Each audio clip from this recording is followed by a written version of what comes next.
ജ്ഞാനാവതാരത്തെ കുറിച്ച് പറയണം. ഏതാ ഭഗവാന്റെ ജ്ഞാനാവതാരം?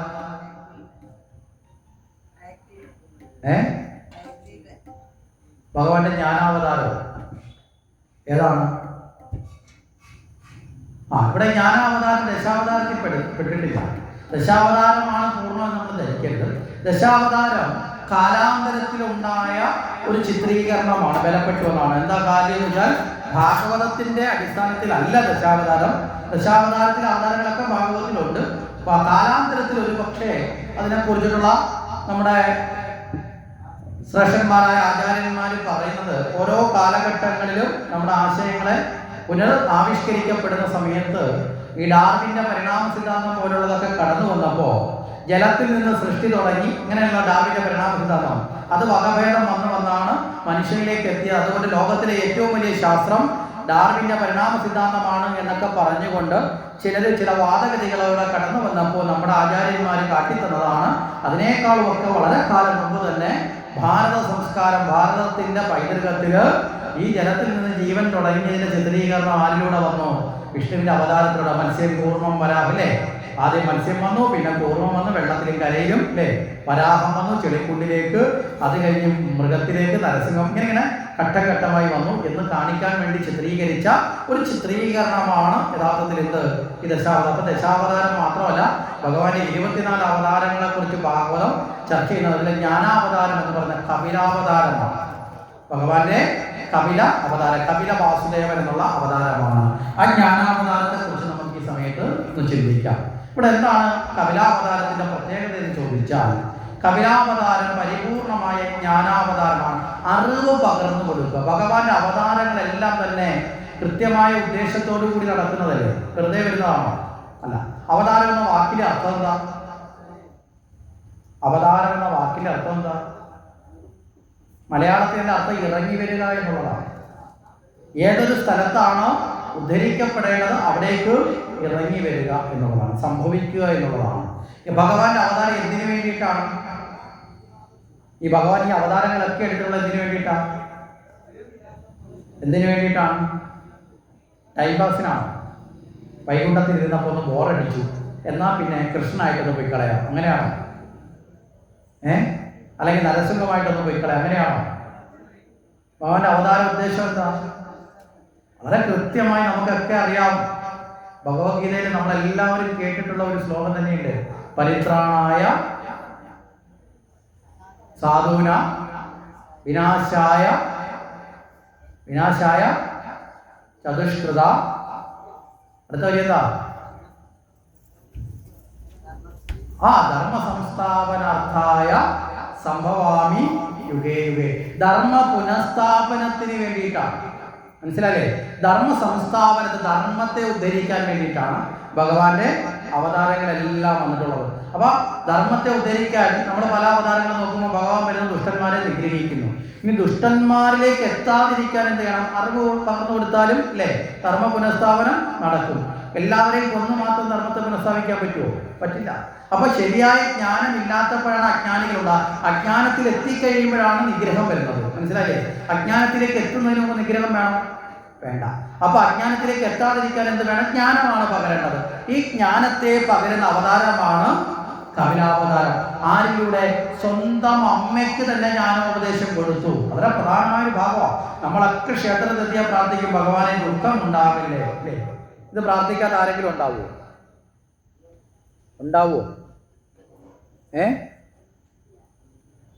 ആർക്കും മറുപടിയില്ലേ?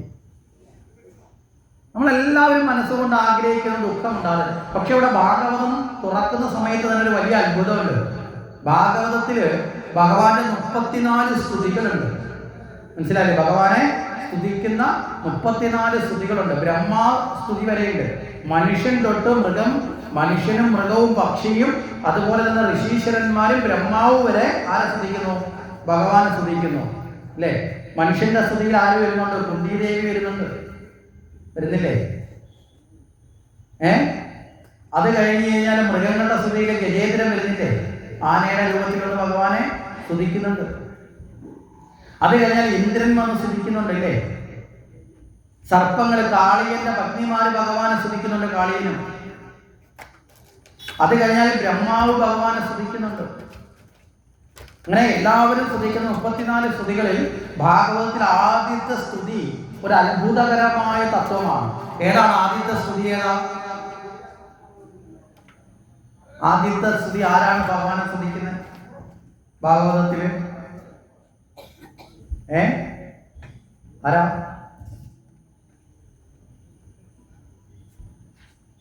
കുന്തിയാണ്. ചിലപ്പോൾ നിങ്ങൾ ഇങ്ങനെ ചോദിക്കാനാണെങ്കിൽ ഞങ്ങൾ ഈ കളിക്കില്ല അല്ലേ? അങ്ങനെ ഒരു തീരുമാനം എടുക്കാൻ എളുപ്പമാണ്. പക്ഷേ ഈ ചോദിക്കുന്നത് എന്തിനാണെന്നറിയോ? ഞാൻ പലതവണ ചോദിച്ചിട്ടാകുമ്പോൾ ഒന്നുകിൽ നിങ്ങളുടെ ഉള്ളിൽ ഉത്തരവുണ്ടെങ്കിൽ തന്നെ അത് പുറത്തോട്ട് ഉയർന്നു വരും. ഇല്ലെങ്കിൽ എന്ത് സംഭവിക്കും? ഈ പറയുന്ന ഉത്തരം മറക്കാതെ ക്യാച്ച് ചെയ്യും. മനസ്സിലാകുന്നുണ്ടോ? അതാണ് നമ്മളെയൊക്കെ സ്കൂളിൽ പോലും പഠിക്കുമ്പോൾ ചോദ്യോത്തരങ്ങളിലൂടെ പഠനം എന്ന് പറയുന്നത്. കാരണം എന്താ? ആ ചോദ്യം നമ്മളെ എപ്പോഴും അതിൻ്റെ ഉത്തരത്തെ അന്വേഷിക്കാൻ ഒരു ആകാംക്ഷ ഉണ്ടാക്കില്ലേ? ഉണ്ടാവുകയില്ലയോ? ആ ആകാംക്ഷയിൽ നിന്നൂടെ കിട്ടുന്ന ഉത്തരം നമ്മൾ ഒരിക്കലും മറക്കില്ല. അപ്പൊ കുന്തിയുടെ സ്തുതിയ. എന്താ കുന്തി സ്തുതിച്ചത്? ഭഗവാൻ ദ്വാരകയിലേക്ക് തിരികെ മടങ്ങിപ്പോകാൻ നിൽക്കുന്ന സമയത്ത് കുന്തി ദേവി ഭഗവാനെ സ്തുതിക്കുന്നു. ഭഗവാനെ ദുഃഖം മാത്രം തന്നാലും. നമ്മളൊക്കെ സ്തുതിക്കുന്നതിന് വിപരീതമാണ് കുന്തിയുടെ സ്തുതി. ഇവിടെയാണ് അതിൻ്റെ ഒരു തത്വത്തെ നമ്മൾ അറിയേണ്ടത്. ദുഃഖം മാത്രം തന്നാലും. എന്താ കുന്തി ദേവിയുടെ സ്തുതി? ദുഃഖം മാത്രം തന്നാലും. ആ സ്തുതി വളരെ ശ്രേഷ്ഠമാണ്. ഭഗവാൻ അനുഗ്രഹിക്കുകയും ചെയ്തു. അതുകൊണ്ട് നമ്മളൊക്കെ നമുക്കൊരു ദുഃഖം തരണമെന്ന് പ്രാർത്ഥിക്കണമെന്നല്ല എൻ്റെ അർത്ഥം. ഏതവസ്ഥയിലാണോ നമുക്ക് ഭഗവാനെ നേടാൻ ഏറ്റവും എളുപ്പം സഹായിക്കുന്ന അവസ്ഥ, ആ അവസ്ഥ തന്നാലും. മനസ്സിലായില്ലേ? കുന്തിയെ സംബന്ധിച്ചോളം കുന്തിക്ക് ഏറ്റവും കൂടുതൽ ഭഗവാനെ അനുഭവിക്കാൻ സാധിച്ചപ്പോഴാണ് ദുഃഖം വന്നപ്പോഴാണ്.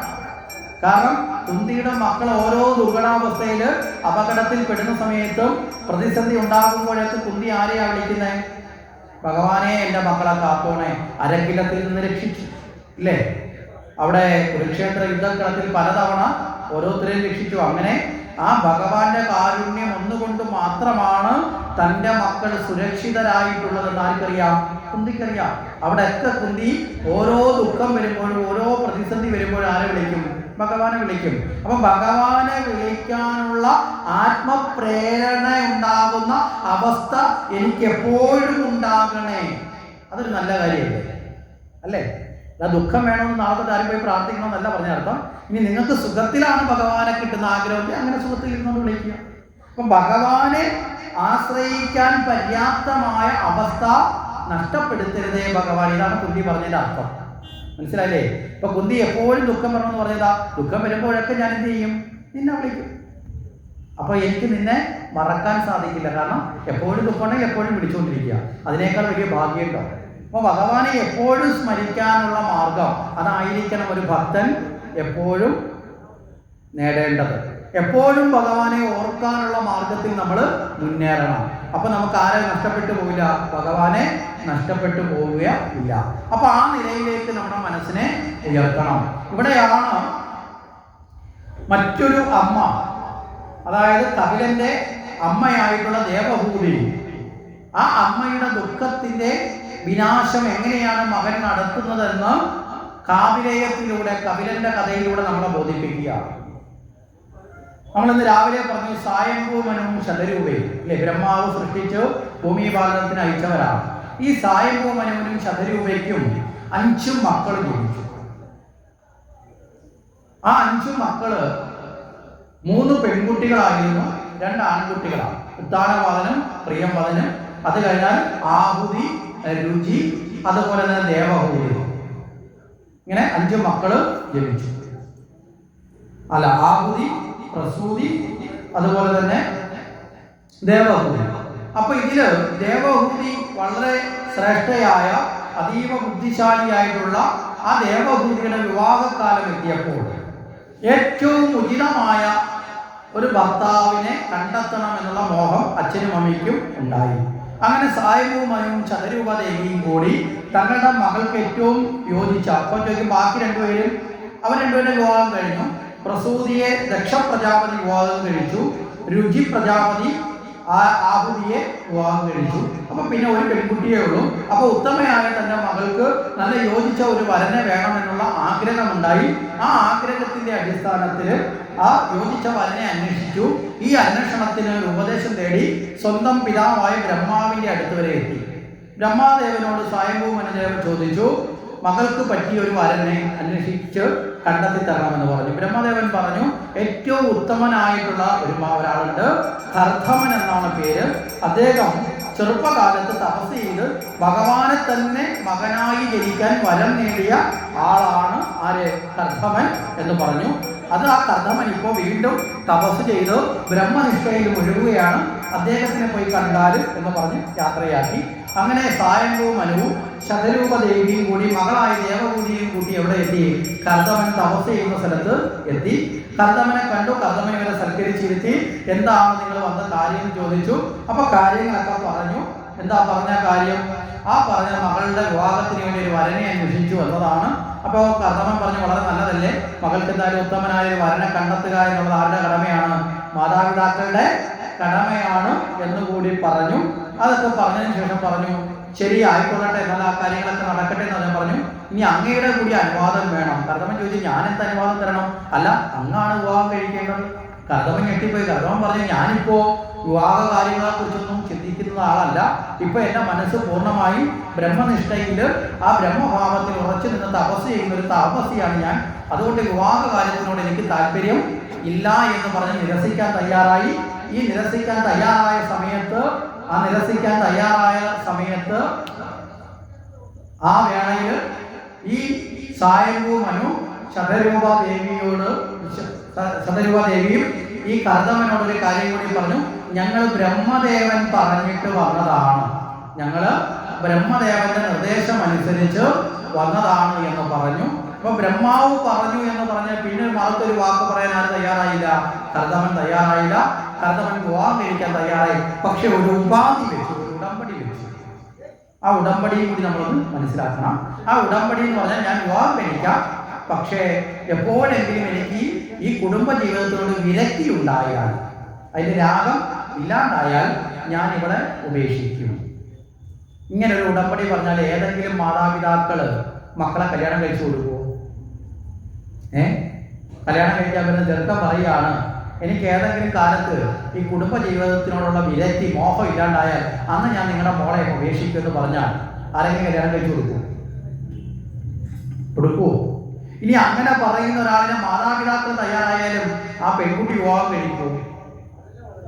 എപ്പോഴെങ്കിലും എന്നെ വഴി കളഞ്ഞിട്ട് പോകുന്ന ആളാണെങ്കിൽ കഴിക്കുമോ? കഴിക്കില്ല. പക്ഷെ ഇവിടെ വിപരീതമായ അവസ്ഥയാണ് ഉണ്ടായത്. എന്താ കാരണം? യാതൊന്നുമില്ലാതെ ബ്രഹ്മദേവൻ പറയില്ല. അതൊരു കാര്യം. രണ്ടാമത്തെ ഒരു കാര്യം, അല്പകാലമാണെങ്കിലും ഏറ്റവും യോഗ്യതയുള്ള ഒരാളിന്റെ ഭാര്യയായി ഇരിക്കുന്നതല്ലേ നല്ലത്? ദീർഘകാലം കിടന്ന് വഴക്കും വക്കാണമായിട്ട് അല്ലേ പ്രകടനവും സമരവും ഒക്കെ നടത്തി അടിയും തൊഴിയും ചാട്ടവുമായിട്ട് ജീവിക്കുന്നതിനേക്കാളും നല്ലത് അല്പകാലം മാത്രമേ ജീവിച്ചോളെങ്കിലും നല്ല ഒരാളിന്റെ ഭാര്യയായി ജീവിക്കുക, അല്ലെങ്കിൽ നല്ലൊരാളിന്റെ ഭർത്താവായി ജീവിക്കുന്ന, അങ്ങോട്ടും ഇങ്ങോട്ടും ആണെങ്കിലും നല്ലതല്ലേ? അല്ലേ? ആണോ? അല്ലേ? ഇനി ഓർത്ത് ദുഃഖിച്ചിട്ട് കാര്യമൊന്നുമില്ല, സമയം കഴിഞ്ഞു പോയി. അത് കഴിയുന്നതിന് മുമ്പേ ചിന്തിക്കണമായിരുന്നു. അതുകൊണ്ടാണ് പറഞ്ഞത് കുട്ടിക്കാലത്തെ ഭാഗവതം കേൾക്കണമായിരുന്നു. മനസ്സിലായില്ലേ? കുട്ടിക്കാലത്തെ കേട്ടിരുന്നുവെങ്കിൽ നല്ല സെലക്ഷനൊക്കെ നോക്കിയെടുക്കാമായിരുന്നു. വാങ്ങി വീട്ടിൽ കൊണ്ടുവന്ന് പൈസയും കൊടുത്ത് വീട്ടിൽ കൊണ്ടുവന്ന് 2-3 മാസം ഉപയോഗിച്ചതിന് ശേഷം നമ്മുടെ വീട്ടിലുള്ള കുട്ടി പറയാം, അമ്മയ്ക്ക് ഈ സാരി കൊള്ളൂല, ചേരില്ല എന്ന് പറഞ്ഞാൽ നമുക്ക് തിരിച്ചുകൊണ്ട് കൊടുക്കാൻ വല്ല വഴിയുണ്ടോ? ഒരു വഴിയില്ല. പിന്നെ ഉപയോഗിച്ച് തീർക്കുക എന്നതുപോലെയൊക്കെ തന്നെയാണ് ദാമ്പത്യവും കുടുംബജീവിതവും ഒക്കെ. വളരെ രസകരമാണ് കേട്ടോ. അനുഭവിക്കുന്ന ഓരോ സുഖവും ദുഃഖവും ഒക്കെ വളരെ രസകരമാണെന്ന് മാത്രം നമ്മൾ ധരിക്കുക. ശരി. അപ്പൊ ഇപ്രകാരം ഉടമ്പടി കേട്ടു. ഇനി ഇവിടെ എന്തുകൊണ്ട് കർദ്ധമന്റെ പത്നിയാവാൻ ദേവഹൂതി തയ്യാറായെന്ന് വെച്ചാൽ, ഒരു സ്ത്രീയെ സംബന്ധിച്ചിടത്തോളം ഏറ്റവും വലിയ ഭാഗ്യം എന്ന് പറയുന്നത് സൽസന്താനങ്ങൾക്ക് ജന്മം കൊടുക്കുക എന്നുള്ളതാണ്. മനസ്സിലായില്ലേ? സന്താനങ്ങൾക്ക് ജന്മം കൊടുക്കലല്ല ഒരു സ്ത്രീയെ മഹത്വപൂർണ്ണമാക്കുന്നത്. ഒരമ്മ മഹത്വപൂർണ്ണമായി തീരുന്നത് എപ്പോഴാ? തനിക്ക് ജനിച്ച കുഞ്ഞുങ്ങൾ സന്തോഷവും ആനന്ദവും പകരുന്ന നല്ല കുഞ്ഞുങ്ങളാവുമ്പോൾ. ശരിയല്ലേ? ഇല്ലെങ്കിലോ, നല്ല കുഞ്ഞുങ്ങളായില്ല എങ്കിൽ ആ അമ്മ മുഴുവൻ ദുഃഖം ആരിലൂടെ അനുഭവിക്കേണ്ടി വരും? മക്കളിലൂടെ അനുഭവിക്കേണ്ടി വരും. അതുകൊണ്ടാണ് ആദ്യത്തെ ഗുരുനാഥയായി തന്നെ അമ്മ മാറണം. പ്രസവിച്ചാൽ മാത്രം പോരാ, ശരിയായ ജ്ഞാനത്തെ പകർന്നു കൊടുത്ത് നമുക്ക് ജനിച്ച മക്കൾ ഏറ്റവും വലിയ ഉദ്യോഗസ്ഥരായി പണമുള്ളവരായി മാറണം എന്നുള്ളത് മാത്രമല്ല, അതായിക്കോട്ടെ, അതിനേക്കാളും പ്രധാനമല്ല, അതിനോടൊപ്പം പ്രധാനമാണ് നല്ല സ്വഭാവ ഗുണമുള്ള മക്കളെ വാർത്തെടുക്കുക. ശരിയല്ലേ? അല്ലേ? ആണോ അല്ലയോ? നമ്മൾ ചിന്തിക്കുക. അപ്പൊ ഇവിടെ ദേവഭൂതിയുടെ മുന്നിലുള്ള ചോയ്സ് എന്താ? ഏറ്റവും യോഗ്യനായ ഒരാളിൽ നിന്ന് ലഭിക്കുന്ന സന്താനം യോഗ്യനായിട്ടുള്ളതായിരിക്കും. അത് മാത്രമല്ല, സാക്ഷാൽ വിഷ്ണു ഭഗവാൻ മകനായി പിറക്കുന്നൊരു വരം മുമ്പ് ആര് നേടിയിട്ടുണ്ട്? കർദമൻ നേടിയിട്ടുണ്ട്. അങ്ങനെയാണെങ്കിൽ ഭഗവാനെ തന്നെ മകനായി കിട്ടാനുള്ള ഒരു ഭാഗ്യം ആരുടെ മുന്നിലുണ്ട്? കർദമനെ വിവാഹം കഴിച്ചാൽ ദേവഭൂതിക്ക് കിട്ടും. അത് നിരസിക്കേണ്ട ആവശ്യമുണ്ടോ? എത്ര ജന്മം തപസ്സിരുന്നാൽ പോലും കിട്ടാത്ത ഒരു ഭാഗ്യമാണ് കർദമനെ വിവാഹം കഴിക്കുന്നതിലൂടെ ആർക്ക് വരുന്നത്? ദേവഭൂതിയിലേക്ക് വരുന്നത്. അങ്ങനെയുള്ള ഉന്നതമായ ചിന്തകൾ, ദീർഘവീക്ഷത്തോടു കൂടിയുള്ള ചിന്തകൾ വന്നപ്പോൾ അവിടെ ദേവഭൂതി കർദമനെ വിവാഹം കഴിക്കാൻ തയ്യാറായി. നമ്മുടെയൊക്കെ ജീവിതത്തിൽ പലപ്പോഴും ദീർഘവീക്ഷണമില്ലാത്ത ചിന്തകളാണ് അല്ലേ നമുക്ക് പലപ്പോഴും എന്ത് തരുന്ന ദുഃഖത്തെ തരുന്നത്. അതുകൊണ്ടാണ് പണ്ടേ ചില കവിവര്യന്മാർ പാടി വെച്ചെന്താ, മിന്നുന്നതെല്ലാം പൊന്നല്ല. ചിലതിൻ്റെ മിനുക്കം കണ്ട് നമ്മൾ പെട്ടെന്നുള്ള ചിന്തയിൽ ചാടരുത്. വളരെ കൃത്യമായി മനസ്സിലാക്കി ജീവിതത്തിൽ ഓരോന്നിനെയും സ്വീകരിക്കുക. ശരി, ഇവിടെ അത്തരത്തിൽ വിവാഹം കഴിഞ്ഞു. വിവാഹം കഴിച്ചു കഴിഞ്ഞിട്ട് കുറേ കാലം വരെ കർദമൻ ഒരു പ്രത്യേക സ്വഭാവം പ്രകടിപ്പിച്ചു. എന്താ? ഭാര്യ കൂടെ ഉണ്ടായിട്ട് ഭാര്യയെ ലവലേശം പോലും ശ്രദ്ധിക്കാതെ നടത്തുന്നു. കുറേ കാലം അങ്ങനെ കടന്നു. പക്ഷെ ഇവിടെ ദേവഭൂതിയാകട്ടെ യാതൊരു വിധമായ പരിഭവവും കാണിക്കാതെ പത്ര ശുശ്രൂഷ എന്നതിൽ മുഴുകി. അങ്ങനെ മുഴുകി മുന്നോട്ട് പോയി. അങ്ങനെ കാലങ്ങൾ കഴിഞ്ഞപ്പോൾ ഒരു ദിവസം കർദമൻ ചോദിച്ചു, അല്ല, ഇത്രയും കാലം യാതൊരു പരിഭവവും കൂടാതെ എന്നെ ശുശ്രൂഷിക്കുന്നതിലൂടെ നീ ഏറ്റവും ഉത്തമയായ സ്ത്രീയാണെന്ന് തെളിഞ്ഞിരിക്കുന്നു. എന്താ ഉത്തമയായ സ്ത്രീ എന്ന് പറഞ്ഞാൽ? ഭർത്താവ് മൈൻഡ് ചെയ്യാത്തപ്പോഴും എല്ലാം ചെയ്തു കൊടുത്ത് അടിമയെ പോലെ ജീവിക്കലാണോ എന്ന് നമ്മൾ തെറ്റിദ്ധരിക്കരുത്. അതല്ല ഇവിടെ പറഞ്ഞത്. ലോകത്തിലെ ഏറ്റവും ഉത്തമമായ ലക്ഷണം ഏതാ? ഏറ്റവും ഉത്തമമായ ലക്ഷണം ഏതാ? സ്ത്രീക്കായാലും പുരുഷനായാലും ഏറ്റവും ഉത്തമമായ ലക്ഷണം ഏതാ? ഗുണം ഏതാ? ക്ഷമയാണ്. മനസ്സിലായില്ലേ? ക്ഷമയാണ് ഏറ്റവും വലിയ ആഭരണം, ഏറ്റവും വലിയ അലങ്കാരം ക്ഷമയാണ്. ക്ഷമയില്ലായിരുന്നെങ്കിൽ ദേവഭൂതി ഇത് സഹിക്കുമായിരുന്നോ? സഹിക്കുമോ? വിവാഹം കഴിഞ്ഞു വന്ന ഭർത്താവ് വർഷങ്ങളോളം ഭാര്യ എന്ന പരിഗണന തരാതെ ജീവിക്കുമ്പോൾ അത് സഹിക്കാനുള്ള ക്ഷമ വലിയ ക്ഷമയില്ലേ? അല്ലേ? നമ്മൾ ആരെങ്കിലും അങ്ങനെ ക്ഷമയോടെ ഇരിക്കാറുണ്ടോ? കല്യാണം കഴിഞ്ഞിട്ട് ഭർത്താവ് ഹണിമൂണിന് കൊണ്ടുപോയില്ല, സിനിമയ്ക്ക് കൊണ്ടുപോയില്ല, തുണി എടുക്കാൻ കൊണ്ടുപോയില്ല, കറങ്ങാൻ പോയില്ല, ബീച്ചിൽ പോയില്ല, വിരുന്നിന് കൊണ്ടുപോയില്ല, നീ നല്ല വസ്ത്രം ധരിച്ചോ ഭക്ഷണം കഴിച്ചോ എന്നൊന്നും തിരക്കിയില്ല. ഇങ്ങനെയൊക്കെ ആണെങ്കിൽ നമുക്ക് ഭർത്താവിനോട് സ്നേഹം കൂടുവോ കുറയുമോ? കൂടുവോ കുറയുമോ? കൂടുവോ? ഒലക്കയും തവിയൊക്കെ മാറ്റി വെക്കേണ്ടി വരും. വീട്ടിൽ നിന്ന് മാരകായുധങ്ങളൊക്കെ മാറ്റി കൊണ്ടുവെക്കേണ്ട അവസ്ഥ വരും. അപ്പൊ ഇതൊന്നും ഇല്ലാതെ അത്രയും ക്ഷമ. അപ്പൊ ക്ഷമയാണ് ഉത്തമയായ വ്യക്തിയെ വാർത്തെടുത്തത്. ആ ക്ഷമ കൊണ്ട് തന്നെ പിന്നീടോ ഭഗവാൻ തന്നെ എന്തിനാണ് കർദമൻ ഇങ്ങനെ ഒരു കാര്യം ചെയ്തത്? കർദമൻ നിഷ്ഠൂരനും ക്രൂരനൊന്നുമല്ല. തനിക്ക് ലഭിച്ച വരമനുസരിച്ച് ഭഗവാൻ തനിക്ക് കുഞ്ഞായി പിറക്കും അല്ലേ? ആ കുഞ്ഞായി ഭഗവാൻ വരുമ്പോൾ ആ കുഞ്ഞിനെ ഉദരത്തിൽ വഹിക്കാനുള്ള വ്രതശുദ്ധി ആർക്കുണ്ടാവണം? ദേവഹൂതിക്കുണ്ടാവണം. അതുകൊണ്ടാണ് മറ്റൊരു ചിന്തയിലേക്ക് വഴി പോകാതെ കർദമൻ പൂജ ചെയ്യുന്ന വേളയിലൊക്കെ കർദമന്റെ സമീപത്തിരുന്ന് ഭഗവാനെ സ്മരിച്ച് ദേവഭൂതി കർദമനോടൊപ്പമുള്ള ഒരു തപസ്വിനിയെ പോലെ യോഗിയായി തീർന്നു എന്ന് അദ്ദേഹത്തിന് ബോധ്യമായി. ഭഗവാന്റെ അമ്മയാവേണ്ട ഒരു യോഗ്യത വേണമല്ലോ. ആ യോഗ്യതയിലേക്ക് ഉയർന്നു. എന്ത് വരം വേണമെന്ന് ചോദിച്ചു. എന്താ ആഗ്രഹം? അപ്പൊ പറഞ്ഞു, വിവാഹം കഴിയുമ്പോൾ ഏതൊരു അമ്മയ്ക്കും സന്താന ലഭ്യതയാണ്. ശരി, അങ്ങനെ ആയിക്കൊള്ളട്ടെ എന്ന് പറഞ്ഞു. 9 കുട്ടികൾ ജനിച്ചു. പക്ഷേ 9 പെൺകുട്ടികളാണ്. അപ്പൊ ഭഗവാൻ എന്തായാലും എത്തിയിട്ടില്ല. 9 പെൺകുട്ടികളാണ്. അങ്ങനെ 9 പെൺകുട്ടികൾക്ക് ജന്മം കൊടുത്തതിന് ശേഷം ഒരു പരീക്ഷണമാണ് കർദമന്റെ. കർദമൻ പറഞ്ഞു, ഞാൻ പണ്ടൊരു വാക്ക് പറഞ്ഞിരുന്നു, എപ്പോഴാണോ എനിക്ക് ഈ ലൗകികമായ ജീവിതത്തിനോട് വിരക്തി വരുന്നത് അപ്പോൾ ഞാനിത് ഉപേക്ഷിക്കുമെന്ന് പറഞ്ഞു. അതുകൊണ്ട് ഞാനിതാ നിങ്ങളെ ഇവിടെ വിട്ടിട്ട് ഞാൻ തപസ് ചെയ്യാൻ വേണ്ടി പോവുകയാണ്. ദേവഭൂതി പറഞ്ഞു, അരുത്, അങ്ങ് ഈ അവസ്ഥയിൽ പോയാൽ ഈ 9 പെൺകുഞ്ഞുങ്ങളും നാളെ വിവാഹം കഴിഞ്ഞ് അവരവരുടെ ഭർതൃഗൃഹത്തിലേക്ക് പോയാൽ എനിക്ക് ആശ്രയിക്കാൻ ആരും ഇല്ലാത്ത അവസ്ഥ വരും. അപ്പൊ ഞാൻ അനാഥയായി തീരും. അങ്ങനെ ഒരു അവസ്ഥയിൽ എനിക്ക് ദുഃഖങ്ങളുണ്ടാവും. നമുക്കൊക്കെ ദുഃഖത്തിന്റെ ഒരു പ്രധാനമായിട്ടുള്ള കാര്യം, ഏതൊരു ദുഃഖത്തെയും വലുതാക്കുന്നത് ആശ്രയിക്കാൻ ഒരവസ്ഥ ഇല്ലാത്തപ്പോഴല്ലേ? അല്ലേ? ആണോ അല്ലേ? നിങ്ങൾക്കൊരു അസുഖം വന്നു, ദുഃഖമാണ്. ആശ്രയിക്കാൻ നല്ലൊരു ഡോക്ടർ നാട്ടിലുണ്ടെങ്കിൽ നിങ്ങളുടെ ദുഃഖം അത്ര വലുതാവുമോ? ആവോ? ആവില്ല. നിങ്ങൾക്കൊരു സാമ്പത്തികമായ ബുദ്ധിമുട്ട് വന്നു, സഹായിക്കാൻ ഏറ്റവും അടുത്തൊരു ബന്ധുവോ സുഹൃത്തോ ഉണ്ടെന്ന് ഉറപ്പുണ്ടെങ്കിൽ നിങ്ങളുടെ ദുഃഖം വലുതാവുമോ? വലുതാവില്ല. നിങ്ങൾക്ക് രാത്രി പുറത്തോട്ട് ഇറങ്ങാൻ ഭയമുണ്ട്, അത് ദുഃഖമാണ്. പക്ഷേ വീട്ടിൽ ആരെങ്കിലും കൂടെ വെളിയിൽ ഇറങ്ങി ഒരു ടോർച്ച് അടിച്ച് തരാമെന്ന് പറഞ്ഞാൽ നിങ്ങൾക്ക് ഭയം, വലിയ ദുഃഖം വരുമോ? വരില്ല. അപ്പൊ ആശ്രയിക്കാൻ ഒന്നുണ്ടെങ്കിൽ നമ്മുടെ ദുഃഖം എന്താവും? പല ദുഃഖങ്ങളും കുറയും. അപ്പൊ ഇവിടെ ഭർത്താവ് പോയി പെൺമക്കൾ പോകാൻ കഴിഞ്ഞ് പോയാൽ ആശ്രയിക്കാൻ ആരുമില്ലാത്ത അവസ്ഥയിൽ ദുഃഖം വർദ്ധിക്കും. അപ്പോ അതുകൊണ്ട് എനിക്കൊരു മകൻ കൂടി ഉണ്ടാവണം. ദേവഭൂതി എന്താ ചെയ്തത്? ഭഗവാനെ മകനായി കിട്ടാനുള്ള ആ ഭാഗ്യം നഷ്ടപ്പെടുത്താൻ ആര് തയ്യാറായില്ല? ദേവഭൂതി തയ്യാറാവുന്നില്ല. അങ്ങനെ പ്രാർത്ഥിച്ചു. അതിന്റെ അടിസ്ഥാനത്തിൽ നേരെ 10ാമത് ജനിക്കുന്ന കുഞ്ഞ് ആൺകുഞ്ഞാണ്. ആ കുഞ്ഞാണ് ആര്? കപില വാസുദേവൻ. ഇങ്ങനെ ഭഗവാൻ തന്നെ കുഞ്ഞായി തീർന്നു. ദേവഭൂതിക്ക് പുത്രനായി കഴിഞ്ഞു. കുറച്ച് നാൾ കഴിഞ്ഞപ്പോ ആചാരത്തിന് വിരുദ്ധം എന്ന് തോന്നുന്നൊരു പ്രക്രിയ കർമ്മം ചെയ്തു. എന്താ ആചാരത്തിന് വിരുദ്ധം? അതാണ് ഇന്നലെ മുമ്പേ പറഞ്ഞത്. ആചാരമല്ല പ്രധാനം, ആചാരത്തിലെ തത്വമാണ്, ജ്ഞാനമാണ് പ്രധാനം. മനസ്സിലായില്ലേ? ഏതൊരാചാരവും അതിന്റെ ജ്ഞാനത്തോടെ ഉൾക്കൊള്ളണം എന്ന് പറഞ്ഞതാണ്. കർദമൻ മകന്റെ പാദത്തിൽ തൊട്ട് നമസ്കരിച്ചു. സാധാരണഗതിയിൽ അച്ഛൻ മകന്റെ പാദത്തിൽ നമസ്കരിക്കാൻ പാടുണ്ടോ? പാടില്ല. ഇവിടെ എന്തുകൊണ്ടാണ് നമസ്കരിച്ചത്? 2 തലത്തിൽ മകനെ കാണാനുള്ള അവസരം ഉണ്ടായി. ഒന്ന്, മകൻ എന്ന ഭാവം. 2, സാക്ഷാൽ വിഷ്ണു ഭഗവാനാണ് മകനായി മുന്നിൽ നിൽക്കുന്നതെന്നുള്ള ഭാവം. ഇതിൽ ഏത് ഭാവത്തെയാണ് യഥാർത്ഥത്തിൽ കർദമൻ ഉൾക്കൊണ്ടത്? ഭഗവാനാണ്. മനസ്സിലാവുന്നുണ്ടോ?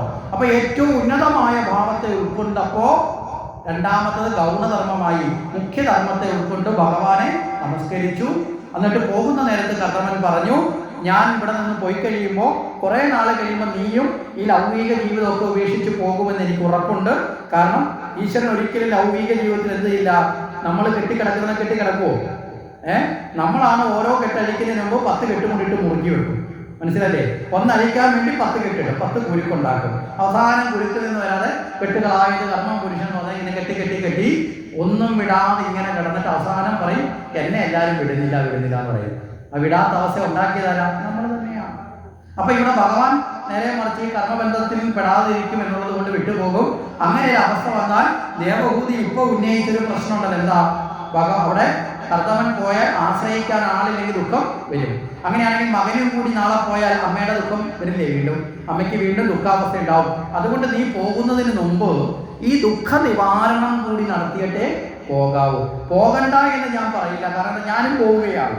ഈ ലൗകിക ജീവിതം ആനന്ദമല്ല എന്ന് തിരിച്ചറിഞ്ഞ് ഞാൻ പോകുമ്പോൾ ഞാൻ തിരഞ്ഞെടുത്ത വഴി ശരിയാണെങ്കിൽ അത് വേറൊരാളെ ആ വഴിയിലേക്ക് വരാതിരിക്കാൻ തടയേണ്ട കാര്യം ഇല്ല. അതുകൊണ്ട് മകനും ആ വഴിയെ വരും.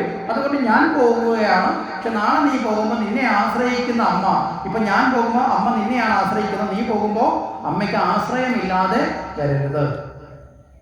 ശരിയായൊരു കാഴ്ചപ്പാട് കൊടുത്തു, നേരെ പോയി.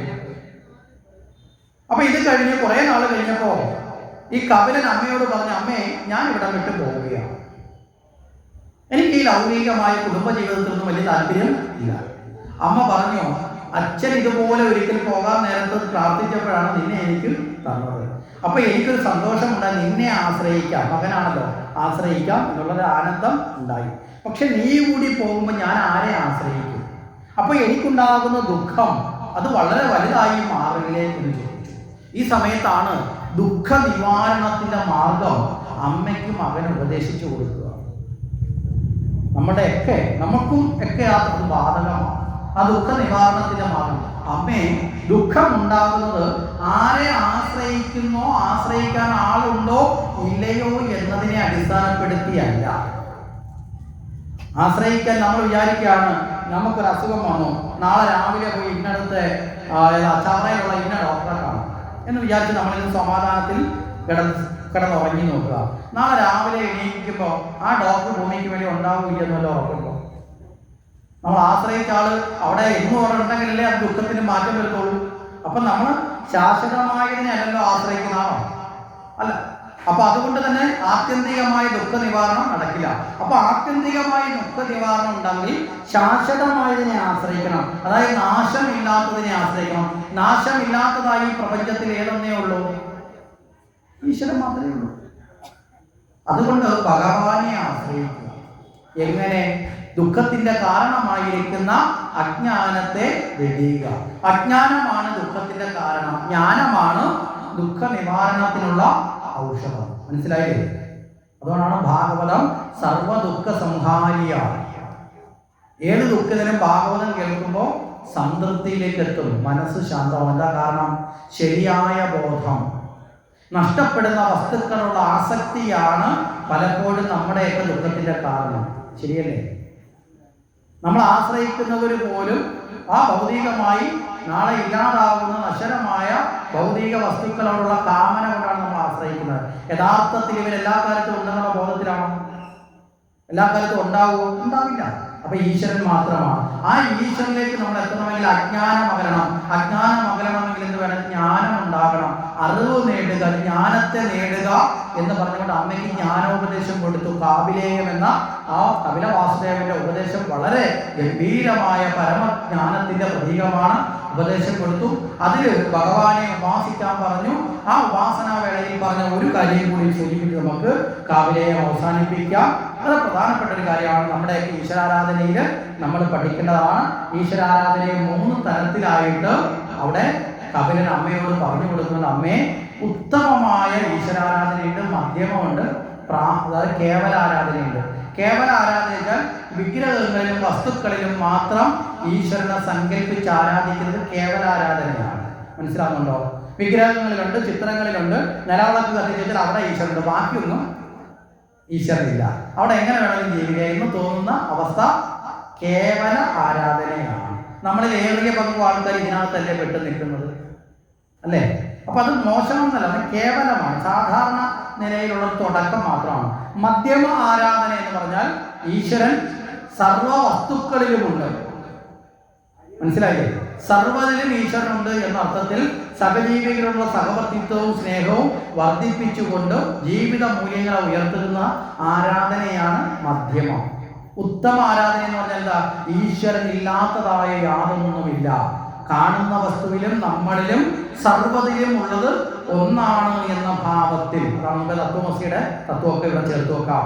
അങ്ങനെ എല്ലാത്തിലും ഈശ്വരനാണെന്നുള്ള അർത്ഥതലത്തിൽ നിന്നുകൊണ്ട് സർവ്വതിലും ഈശ്വരനെ കാണുന്ന അവസ്ഥ സ്വയം അനുഭവിക്കുന്നതാണ് ഉത്തമമായ ഭക്തി. ആ ഉത്തമ ഭക്തിയിലേക്ക് നമ്മൾ എന്ത് ചെയ്യണം? എന്നും കേവലാരാധന നിന്നാൽ മതിയോ? എന്നും പ്രൈമറി സ്കൂളിൽ തന്നെ പോയാൽ മതിയോ? നമ്മൾ ആരെങ്കിലും പറയാനുണ്ടോ എൻ്റെ മോൻ 10 വർഷമായിട്ട് അംഗൻവാടിയിൽ പഠിക്കുക? ആരെങ്കിലും പറയാറുണ്ടോ? അങ്ങനെ പറഞ്ഞാൽ അതൊരു അപമാനമാണോ അഭിമാനമാണോ? 10 വർഷമായിട്ട് അംഗൻവാടിയിൽ പഠിക്കാന്ന് വെച്ചാൽ അവനെ എന്തെങ്കിലും പഠിക്കാൻ കൊള്ളാത്തവനാണോ? അല്ലേ? ആ അർത്ഥത്തിലല്ലേ എടുക്കത്തുള്ളൂ ആദ്യം തന്നെ. അത് കഴിഞ്ഞാൽ എന്ത് ചെയ്യും? അവിടെ നിന്ന് അപ്ഗ്രേഡ് ചെയ്യണം, ഉയർത്തപ്പെടണം, അല്ലേ? അതുപോലെ കേവല ഭക്തിയിൽ നിന്ന് അമ്മയോട് പറയുന്നു മധ്യമ ഭക്തിയിലേക്ക് എത്തണം. മധ്യമ ഭക്തിയിൽ നിന്ന് ഉത്തമ ഭക്തിയിലേക്ക് എത്തി ഉള്ളിൽ ഭഗവാന്റെ ആനന്ദം നിറയുന്ന അവസ്ഥയുണ്ടാവണം. ഭക്തി കൊണ്ടുണ്ടാകേണ്ട അവസ്ഥയെക്കുറിച്ച് അവിടെ ഉള്ളിൽ ആര് നിറയണം? ഭഗവാൻ നിറയുന്ന അവസ്ഥയുണ്ടാവണം. ആ അവസ്ഥ വന്നു കഴിഞ്ഞാൽ ബാഹ്യമായ ഒരനുഷ്ഠാനങ്ങളും വേണ്ടതില്ല. മനസ്സിലാകുന്നുണ്ടോ? പുറമേയുള്ള പൂജകൾ പോലും ഈശ്വരാരാധനയുടെ 50% വരെ മാത്രമേ അതിന് സാധ്യതയുള്ളൂ. അത് കഴിഞ്ഞാൽ പുറമേയുള്ള ആരാധനകൾ പോലും വേണ്ട. മനസ്സിലാകുന്നുണ്ടോ? പുറമേയുള്ള ആരാധന പോലും നമ്മുടെ മനസ്സിനെ ഭഗവാനുമായി ചേർക്കാനാണ്. അപ്പോൾ പരിപൂർണമായും പൂജാതി വിധികൾ കൊണ്ട് മാത്രമല്ല ഈശ്വരൻ വേണ്ട. പൂജാതി വിധികൾ നമ്മളെ ഭഗവാനിലേക്ക് ഏകോപിപ്പിക്കാനുള്ള ചില ഘടകങ്ങളാണ്. അതിനും അപ്പുറത്തേക്ക് ഭഗവാനെ ജ്ഞാനഭാവത്തിൽ അറിഞ്ഞ് ഉത്തമ ഭക്തനായി മാറിയാൽ അവിടെയാണ് NDV നമ്പൂതിരിപ്പാട് എന്നറിയപ്പെടുന്ന കേരളത്തിൽ ജീവിച്ചത് ഏറ്റവും വലിയ തന്ത്രശാസ്ത്രത്തിൽ ജ്ഞാനിയായിരുന്ന മഹത് വ്യക്തിയായിരുന്ന അദ്ദേഹം വളരെ രസകരമായ ഒരു 4 വരി എഴുതി വെച്ചിട്ടുണ്ട്. ചിത്തം നിശ്ചലമാകണം ആത്മ ഉപാസന വേളയിൽ. ചിത്തം നിശ്ചലമെങ്കിൽ എന്തിന് പൂജാവിധികളറിയും? ചിത്തം നിശ്ചലമാകണം, മനസ്സ് നിശ്ചലമാകണം. എപ്പോഴാണ്? ഭഗവാനെ ആരാധിക്കുമ്പോൾ മനസ്സ് ശാന്തമാകണം. ആ മനസ്സ് ശാന്തമാണെങ്കിൽ പിന്നെ ഭഗവാനെ ആരാധിക്കുന്നതിന് പൂജാതി വിധികളൊന്നും തന്നെ ആവശ്യമില്ല. പൂജാതി വിധികൾ പോലും എന്തിനാണെന്ന് വെച്ചാൽ മനസ്സിനെ ശാന്തമാക്കാനാണ്. ഒരു വിളക്ക് കത്തിച്ചു വെച്ചു, പുഷ്പമെടുത്ത് അർപ്പിക്കുന്നു, കർപ്പൂരം, ഇതൊക്കെ നമ്മുടെ ശ്രദ്ധയെ അവിടേക്ക് വിട്ടുപോകാതെ നിലനിർത്താൻ മണിനാഥവും നാമജവും ഇതൊക്കെ ഉള്ളിൽ ഭഗവാൻ തെളിയുന്നത് വരെയാണ്. ഇതൊക്കെ ഉള്ളിൽ തെളിഞ്ഞില്ലെങ്കിൽ ആ ആനന്ദത്തെ വിടാതെ സ്മരിച്ചുകൊണ്ട് സദാ ഭഗവാനെ ചേരുക. അതിലൂടെ ദുഃഖ നിവാരണം നടത്താമെന്ന് അമ്മയ്ക്ക് ഉപദേശം കൊടുത്തതിന് ശേഷം അവിടെ നിന്ന് ആര് പോകുന്നു? കപിലൻ തീർത്ഥാടനത്തിന് വേണ്ടി അവിടം വിട്ടുപോകുന്നു. അമ്മയാകട്ടെ മകൻ പോയ ദുഃഖത്തെയും മറന്നു, ഭർത്താവ് പോയ ദുഃഖത്തെയും മറന്നു. മനസ്സുകൊണ്ട് ഈശ്വരനെ സ്മരിച്ച് യാതൊരുവിധമായ നിരാശ്രയഭാവവും ആശ്രയഭാവവും ഒന്നുമില്ലാതെ ആനന്ദത്തോടുകൂടി ഭഗവാനിലേക്ക് അമ്മയും വന്ന് ചേർന്നു. നമ്മളൊന്ന് ആലോചിച്ച് നോക്കേ. ശരിയായ ജ്ഞാനത്തിലൂടെ ഈശ്വരനെ പ്രാപിക്കാൻ ഉത്തമനായ ഒരു മകനിലൂടെ ആർക്കും സാധിച്ചു? അമ്മയ്ക്കും സാധിച്ചു. ആ ഒരു തലത്തിൽ ആത്മത്യാഗത്തോടുകൂടി ദേവഹൂതി ചെയ്ത കഠിനമായ ക്ഷമയാകുന്ന തപസ്സിന്റെ ഫലം ആ അമ്മയ്ക്ക് വന്നു ചേർന്നു. അപ്പോൾ ജീവിതത്തിൽ നമ്മളിലുള്ള സദ്ഗുണങ്ങൾ ഓരോന്നും നമ്മളൊരു വ്രതം പോലെ കൊണ്ടു നടന്ന് നമ്മളത് ഉൾക്കൊണ്ടാൽ തീർച്ചയായും അതിൻ്റെ ഫലം നമുക്ക് വന്നു ചേരും എന്ന കാര്യത്തിൽ യാതൊരു വിധമായ സംശയവും നമുക്ക് വേണ്ടതില്ല. ഈ